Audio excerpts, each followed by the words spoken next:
Hi hello ನಮಸ್ಕಾರ. ಸಿಂಪಲ್ಲಾಗಿ ಈಸಿಯಾಗಿ ರವೆ ಉಪ್ಪಿಟ್ಟು ಮಾಡೋದನ್ನು ಹೇಳ್ಕೊಡ್ತಾ ಇದ್ದೀನಿ. ರವೆ ಹಾಕಿಬಿಟ್ಟು ಚೆನ್ನಾಗಿ ಫ್ರೈ ಮಾಡ್ಕೊತಾ ಇದ್ದೀನಿ. ಸ್ವಲ್ಪ ಕೋಕೋನಟ್ ಆಯಿಲ್ ಹಾಕ್ಕೊಂಡಿದ್ದೀನಿ. ಫಸ್ಟಿಗೆ ರವೆನ ಫ್ರೈ ಮಾಡಿ ಒಂದು ಸೈಡಿಗೆ ಇಟ್ಕೊಂಡಿದ್ದೀನಿ. ಇವಾಗ ಆಯಿಲ್ ಹಾಕ್ತಾಯಿದ್ದೀನಿ. ಆಯಿಲ್ ಹಾಕ್ಬಿಟ್ಟು ಶೇಂಗಾ ಬೀಜ, ಅದಕ್ಕೆ ಗೋಡಂಬಿನ ಸಹ ಹಾಕ್ಕೊಂಡು ಫ್ರೈ ಮಾಡ್ಕೊತಾ ಇದ್ದೀನಿ.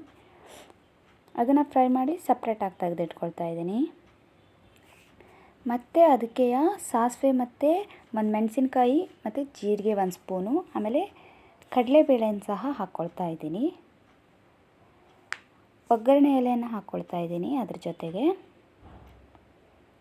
ಅದರ ಜೊತೆಗೆ ಚಿಕ್ಕದಾಗಿ ಗ್ರೀನ್ ಚಿಲ್ಲಿ ಒಂದನ್ನು ಹೆಚ್ಚಿಟ್ಕೊಂಡಿದ್ದೆ, ಅದನ್ನು ಸಹ ಹಾಕ್ಕೊಂಡು ಸ್ವಲ್ಪ ಈರುಳ್ಳಿ ಸಹ ಹಾಕ್ಕೊಳ್ತಾ ಇದ್ದೀನಿ.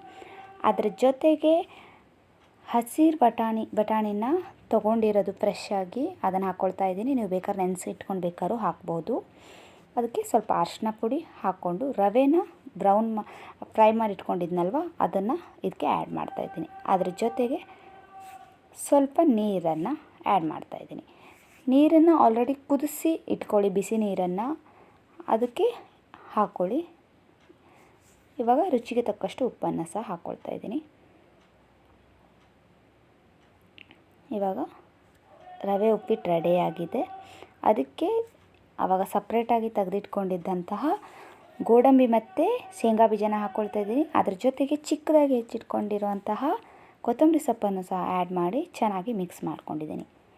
ಇವಾಗ ರುಚಿಯಾದ ಉಪ್ಪಿಟ್ಟು ರೆಡಿ. ಬೇಗ ಈಸಿಯಾಗಿ ಸಿಂಪಲ್ಲಾಗಿ ಉಪ್ಪಿಟ್ಟು ಮಾಡ್ಕೋಬೋದು ನೀವು.